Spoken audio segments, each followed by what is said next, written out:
My cherished confidants lean close, for Hawksmere groans beneath a frost so cruel it bites to the bone. Its stones weep icy tears, its servants scurry like frightened mice, and within its draughty halls a widow clutches not her rosary, but a secret, a carving, a face, her face. Imagine it, pressed against her skin like the kiss of an unseen lover. A Thorn's handiwork, rough yet intimate, dangerous as fire trapped beneath snow. And so, under the witching moon, she dares what no lady of Hawksmere should, slipping past iron gates into the hollow where shadows breathe and beasts stir. Oh yes, darlings, silver glitters in her trembling hand, gratitude wars with fear in her breast, and every frozen step carries her closer to peril. Closer to the man the world branded outlaw, but who carves truths no priest would dare utter. But tell me, when fire kindles in a woman long smothered by duty, what force can contain it? Not velvet cages, not lords with poisoned smiles, not even the hungry snarl of a wolf beneath the pines.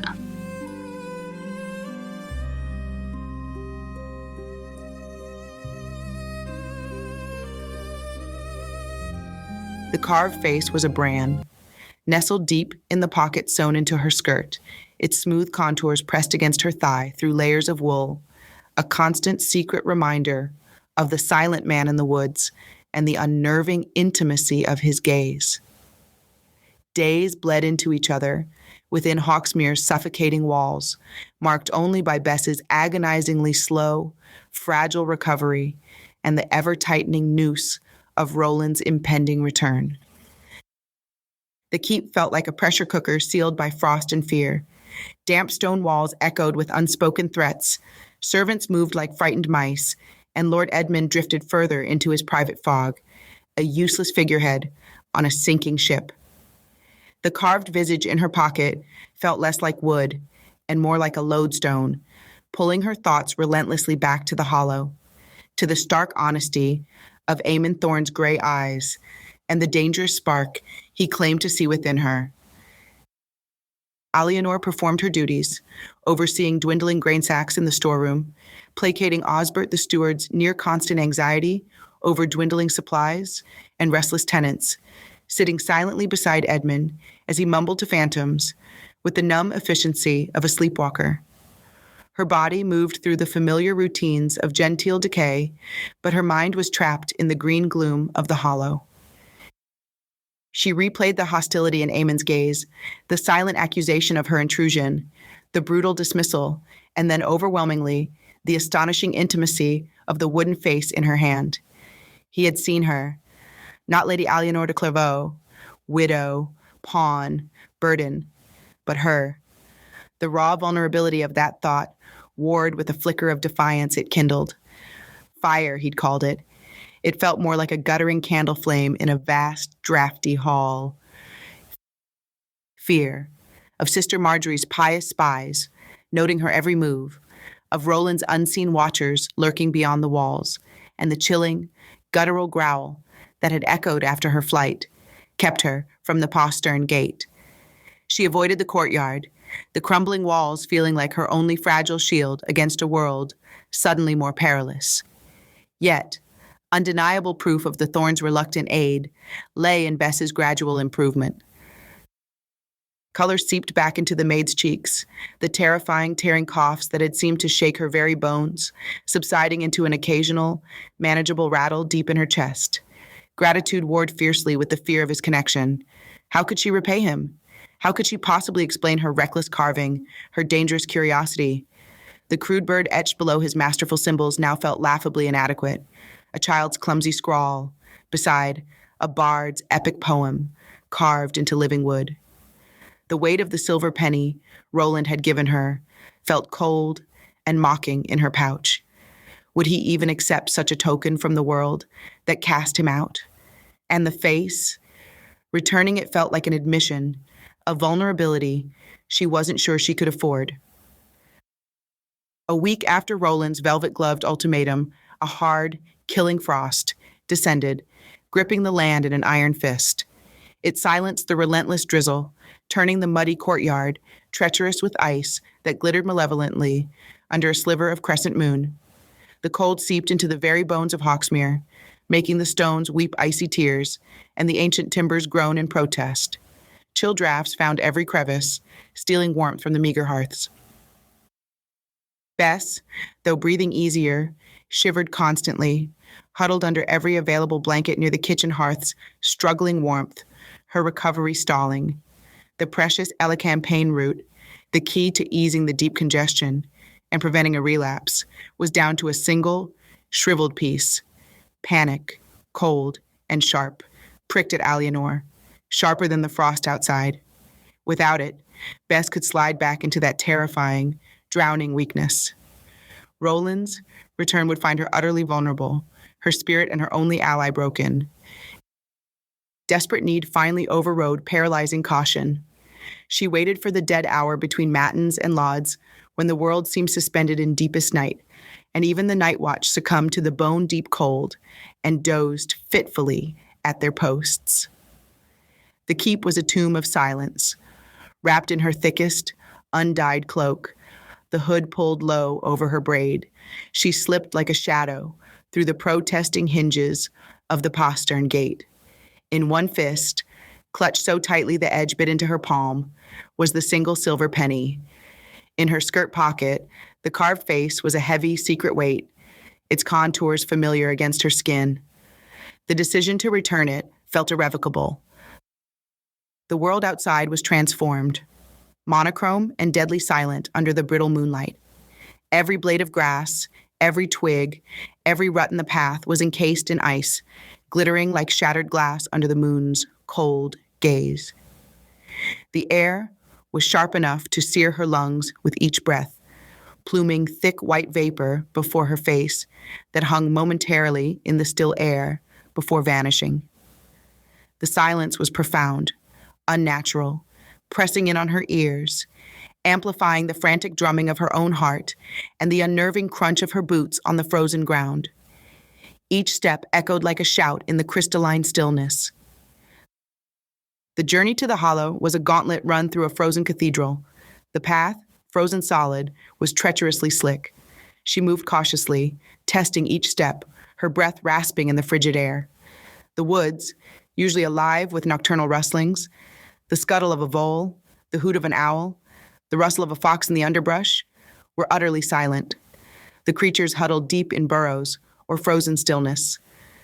It felt like walking through a world turned to crystal, beautiful, and lethally fragile. Shadows stretched long and menacing under the skeletal trees, their branches like frozen claws reaching for the sky. The memory of that guttural growl echoed louder in the absolute quiet than it had in the damp forest, a phantom menace haunting her steps. Every dark shape beneath the pines seemed to hold watching eyes. Was it just the wind stirring the frost-laden branches, or the scrape of a claw on ice? Her hand drifted to the dagger beneath her cloak, its small hilt offering scant reassurance. She reached the great carved oak. Its symbols stood stark and enigmatic in the moonlight, etched shadows on the frost-rimed bark, seeming even more complex and ancient in the monochrome world. The clearing was deserted, eerily still. The charcoal clamp was a silent, snow-dusted mound, a burial barrow for warmth. No smoke curled into the frigid air. No rhythmic thumping broke the silence. Disappointment warred with a perverse sense of relief, a confusing tangle in her chest. Had winter driven him deeper into the wilds? Was he watching, hidden within the frosted lattice of branches, observing her intrusion? Or had her clumsy attempt at communication driven him away entirely? The silence felt accusatory. Steeling herself against the cold and the fear, the bundle of elecampane root heavy in her mind, Alianor approached the massive trunk.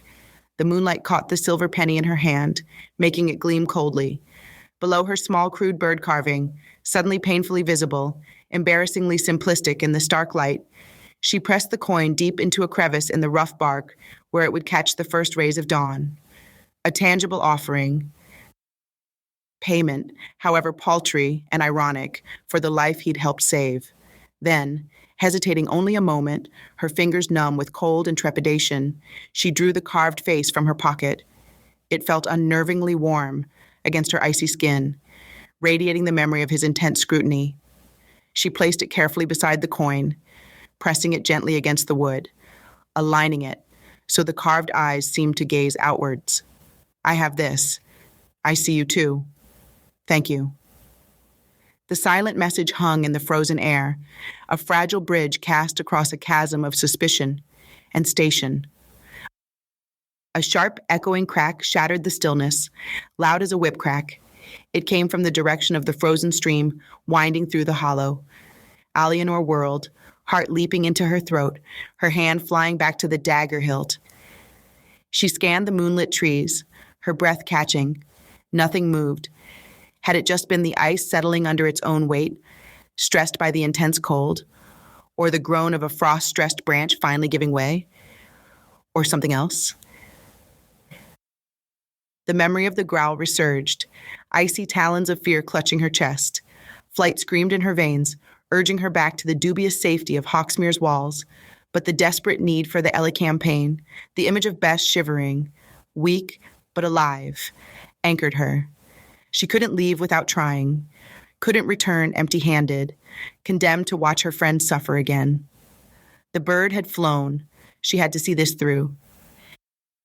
Taking a shaky breath that clouded the air in a great plume, she ventured deeper into the hollow, following the course of the stream, now a winding ribbon of black ice beneath its shroud of frost and snow. The trees grew denser, their interlocking branches weaving a skeletal canopy overhead that filtered the moonlight into fractured shards, creating pools of deep shadow. The silence here was absolute, oppressive, a physical weight pressing down. Her own footsteps sounded thunderous. Then she saw him. A figure stood on the ice near the far bank, silhouetted against the moon-washed snow beyond the thinning trees. Eamon Thorn. He wasn't working. He was perfectly still, head tilted back, gazing up at the crescent moon as if deciphering ancient secrets etched on its pale curve. A silent communion with the indifferent winter sky. He wore the same rough-spun trousers and tunic, seemingly impervious to the killing cold that pierced Alianor's thick cloak and made her shiver uncontrollably. A long, stout staff was planted firmly on the ice beside him, its top crusted with frost like a scepter of ice.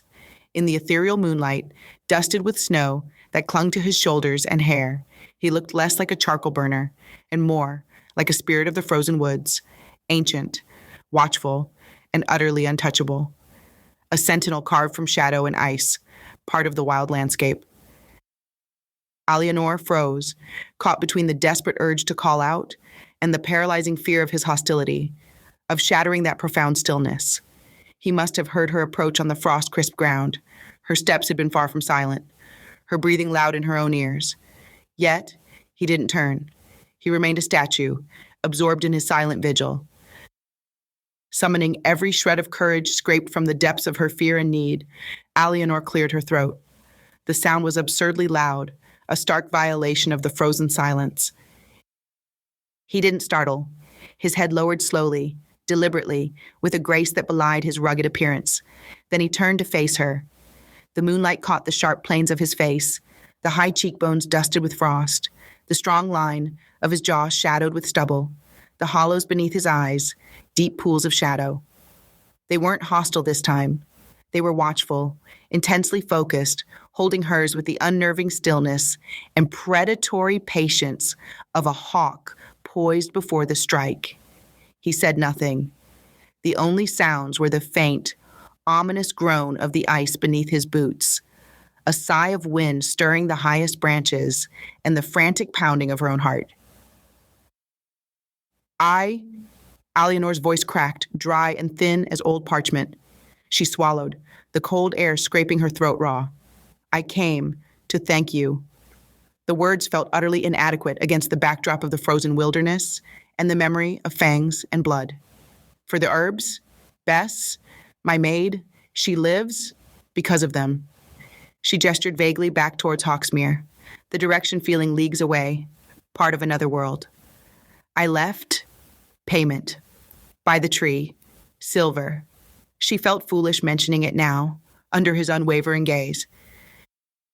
His gaze didn't waver. He remained silent, leaning slightly on the staff.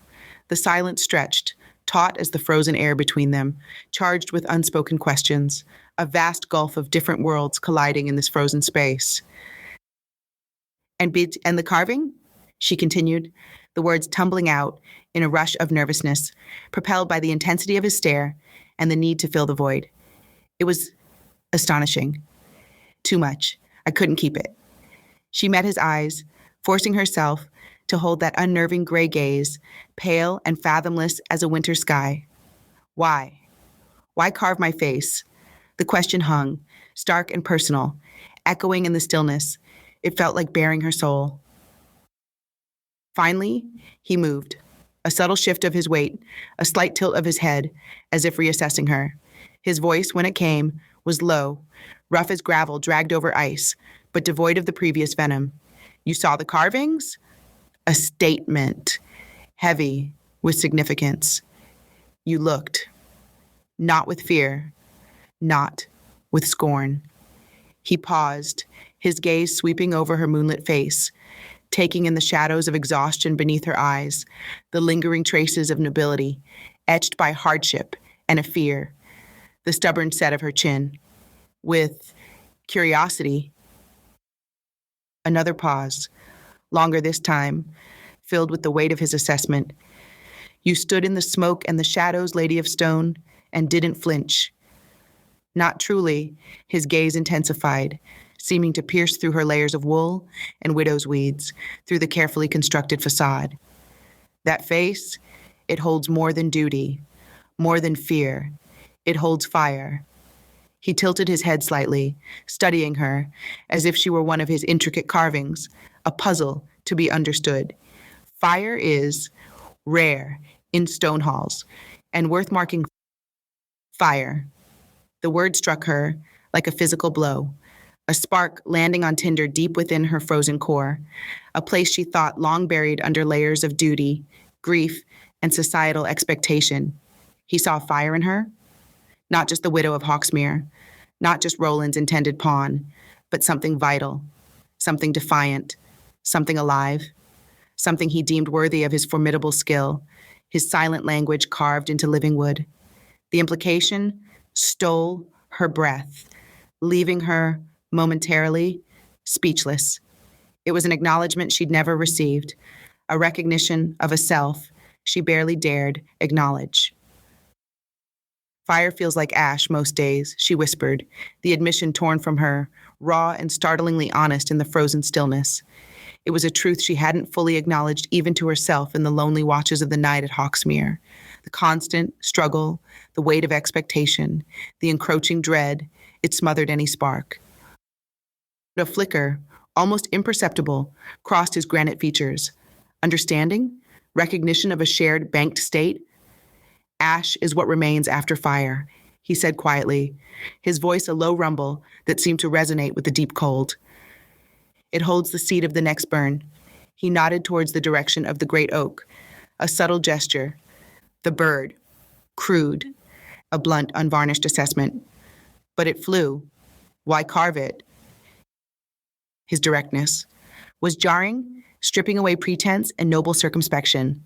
There was no courtly evasion, only stark, cold questions demanding equally stark answers. Alianor found herself answering with the same unnerving honesty, drawn out by his unflinching gaze. Because I saw your carvings, because I felt seen, and trapped.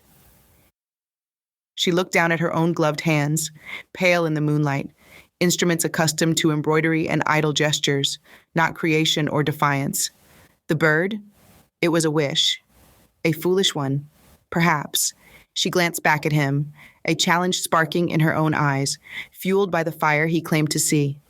I have Ovid, metamorphoses, stories of change, of escape. She paused, then added, the question hanging between them like a gauntlet thrown down. Do charcoal burners know Ovid? A sound escaped him, not a laugh, but a low, rough exhalation that might have been surprise or grim amusement, a puff of white vapor in the cold air. Soldiers hear tales around campfires. Outlaws. He paused, the word hanging heavy. Listen in shadows. He shifted his grip on the frost-crusted staff. Ovid spoke of gods and mortal follies. The woods hold older truths, deeper changes. He gestured with his chin towards the frozen stream beside him, a dark scar on the white landscape. Water turns to stone. Life sleeps beneath ice, waiting, his gaze fixed on her again, intense, almost willing her to understand the deeper meaning beneath his words. Even stone. His voice dropped, resonant and strangely compelling in the silence, can hold hidden fire. Another loud crack echoed across the hollow, sharper, closer this time. It came from downstream, a sound like a giant bone snapping, followed by a shower of frost crystals dislodged from an overhanging branch.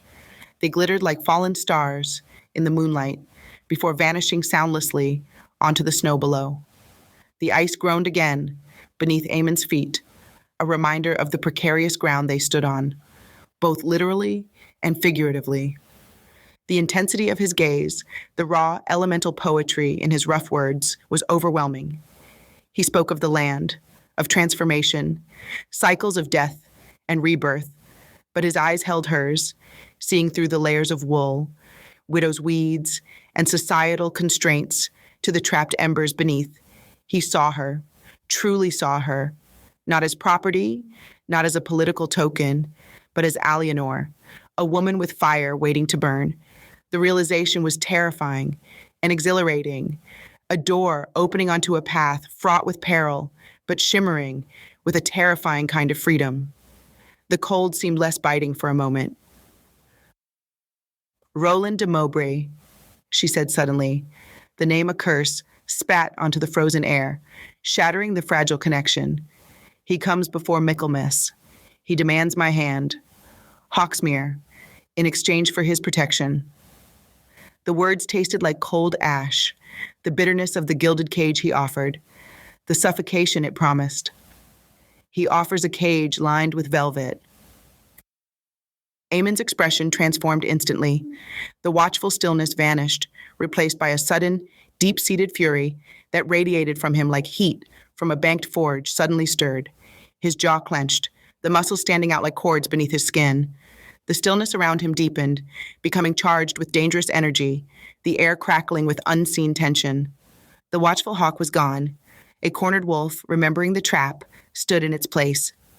De Mowbray, he spat the name, the venom thick and raw, the first she'd heard since arriving, laced with years of bitter injustice.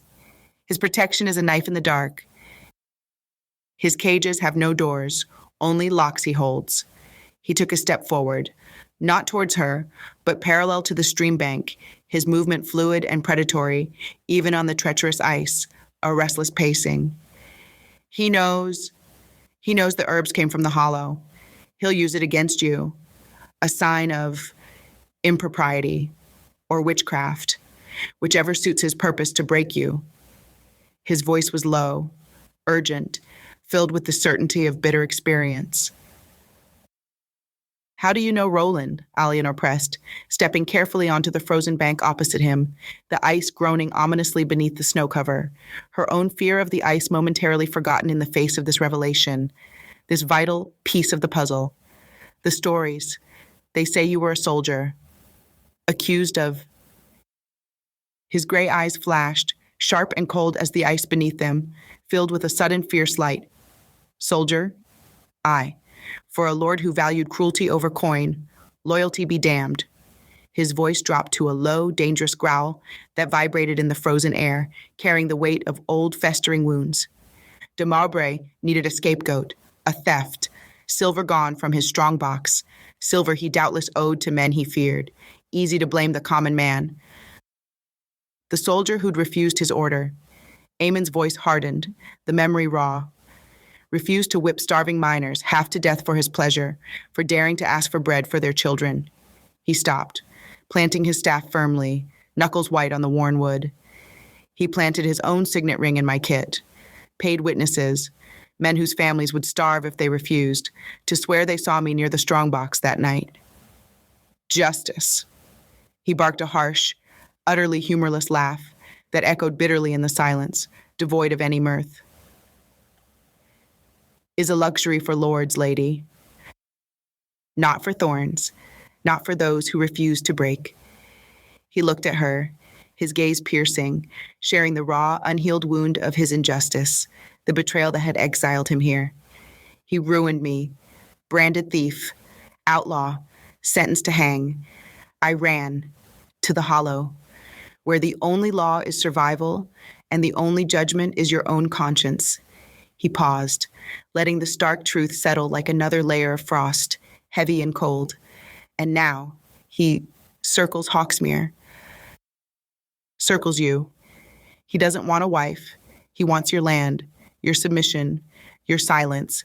And when he has it, he left the chilling implication hanging in the frigid air, more eloquent than any detailed threat. She would be discarded, silenced, or worse. Hawksmere consumed, her spirit extinguished. A low, guttural growl ripped through the trees upstream, shattering the tense silence and the weight of Aemon's words. Closer this time, much closer. Undeniably animal, undeniably predatory, a sound that vibrated deep in Alianor's chest, igniting primal fear that instantly eclipsed all other thoughts. The earlier phantom menace was real, and it was here. Both their heads snapped towards the sound. The charged atmosphere between them vanished, replaced by immediate, visceral danger. The moonlight seemed to dim as if a shroud had been thrown over it, though the sky remained pitilessly clear. Shadows under the dense pines upstream deepened into pools of absolute blackness, impenetrable and menacing. Wolf, Aemon stated, his voice suddenly taut, stripped of all previous emotion, focused entirely outward with lethal precision. He hefted his staff, no longer a walking aid, but a weapon held ready, horizontally across his body, in a practiced grip. His entire posture shifted, coiling with alert, predatory tension. His gaze scanned the tree line upstream, sharp and assessing, calculating distance and threat. Hungry, desperate. The deep freeze drives them down from the high crags. His voice was low, urgent, a commander briefing a comrade. Pack hunter. This one scouts, where there's one. Alianor's blood turned to ice colder than the stream. The growl she'd heard before, dismissed as wind or imagination, hadn't been a figment. It had been a warning she'd foolishly ignored. And now, the hunter was closing in, drawn perhaps by their voices, or simply by the desperate hunger of deep winter. She fumbled frantically beneath her cloak for Godfrey's dagger, her gloved fingers clumsy with cold and rising terror. The small, worn blade felt like a child's toy, pitifully inadequate, as she finally grasped its familiar, chilling hilt. Get back, Aemon commanded, his voice low, but carrying absolute authority, the voice of a man used to being obeyed in moments of crisis. He took a decisive step towards her, off the groaning ice and onto the slightly firmer, snow-covered bank, where she stood, placing himself squarely between her and the direction of the sound. Slowly, towards the oak. Do not run, until I say his eyes never left the tree line, his body a shield. Before she could fully process the command, react to the sudden shift from wary conversation to imminent peril, a dark shape detached itself from the inky blackness beneath a cluster of ancient pines upstream. It moved low to the ground, shoulders hunched, powerful muscles bunching beneath a thick, gray winter coat that blended with the shadows. Moonlight caught its eyes, cold, intelligent, reflecting greenish-yellow coins of pure, ravenous hunger. A large male wolf, gaunt ribs visible beneath its fur even at this distance, lips peeled back in a silent snarl, revealing yellowed, lethal fangs that gleamed dully. It padded silently onto the open snow near the stream bank, its massive paws crunching the frozen crust. Its gaze swept past the armed man for a split second, then fixed unerringly on Alianor. The easier prey, the weaker link, the scent of her fear, sharp and primal, hung in the air. A deep, rumbling snarl vibrated from the wolf's chest, a sound that promised violence and torn flesh. The crunch of its large paws on the frozen snow was unnervingly loud in the sudden, terrible silence. Time slowed, crystallized by terror. Alianor's breath hitched, trapped in her frozen lungs. The world narrowed to the wolf's ember eyes, the ripple of muscle beneath its pelt, the slight crouch as its powerful hindquarters bunched, gathering explosive energy. It lowered its head, a predator coiling for the final spring, preparing to launch itself across the short, deadly distance separating them. No. Aemon's roar shattered the frozen tableau. He didn't hesitate. He didn't retreat. He lunged forward, placing himself directly in the path of the leaping wolf, a human barrier against fang and fury. As the beast launched itself, a gray blur of teeth and muscle aimed at Alianor's throat, Aemon swung the heavy staff, not as a club, but like a quarterstaff, jabbing the thick, iron-shod end hard into the snow-covered ground, just inches from the wolf's muzzle mid-leap. The thwack of wood striking frozen earth was shockingly loud, a percussive blast in the silence. The vicious snap of powerful jaws closing on empty air echoed like a curse. A startled, high-pitched yelp tore from the wolf as the unexpected impact and movement disrupted its trajectory. It twisted violently mid-air, landing awkwardly on the ice near the stream's edge with a heavy thud and a scrape of claws, skidding several feet.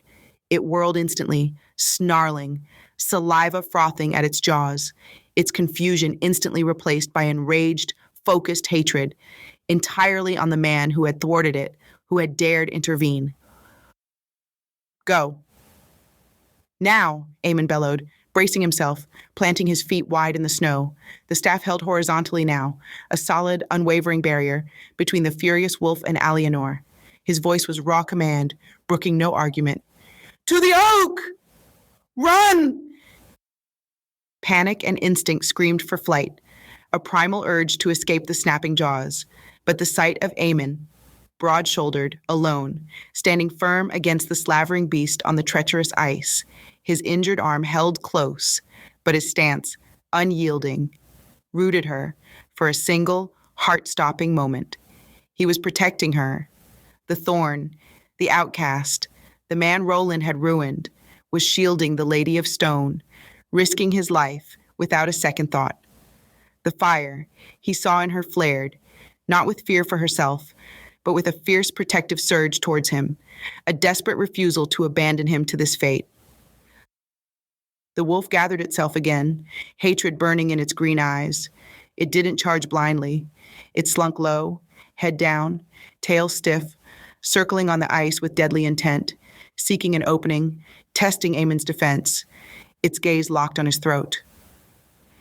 Aemon mirrored its movement, shifting his stance subtly, keeping the staff between them, his own gaze locked on the predator, unflinching, radiating a fierce challenge. A deadly silent dance, played out on the frozen stage, under the indifferent moon, a dance of survival, where a single misstep meant death. Alianor forced her frozen legs to obey, tearing her gaze from the terrifying standoff. She turned and ran, scrambling up the low bank towards the path, towards the distant sanctuary of the great oak, her breath toward her lungs, ragged and burning in the icy air. Behind her, the furious snarls of the wolf and Aemon's low, challenging shouts, wordless, primal roars, meant to hold the beast's attention, to draw its fury onto himself, filled the frozen hollow, a brutal symphony of survival that echoed off the trees. She didn't look back, not daring to break her stride, not daring to see if the wolf had found its opening. She ran, the image of Aemon facing the wolf, his gray eyes blazing with protective fury, seared into her mind, branding her soul. The fire he had claimed to see in her, it was nothing compared to the fierce, protective inferno his courage had just ignited within her own frozen heart. It was a kindling, not just of defiance, but of something deeper, more terrifying, and more vital than she had ever known.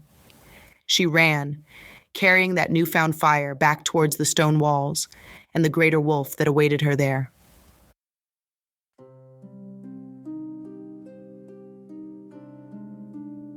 Well, my loves, the hollow has spoken. A thorn, scarred by betrayal, yet fierce as any wolf, placed himself between death's jaws and a widow's trembling heart. Alianor ran, yes, but not with fear alone. She carried with her something far more perilous, the spark he named within her. Fire. A fire no frost can quench, no lord can bind, no velvet cage can smother. But let us not grow sentimental, darlings, for beyond Hawksmere's frozen gates waits a far deadlier beast than hunger-starved wolves. Roland de Mowbray. His name curdles the very air, his promises are daggers wrapped in silk, and his cages, oh, his cages have locks that no key can break. So I ask you, which flame burns more dangerously? The fire Aemon Thorn kindled in her marrow beneath the frozen moon, or the fire of defiance that may yet reduce Hawksmere's stone walls and every vow within them to ash? Ah, but that, my dearest confidants, we shall discover in time.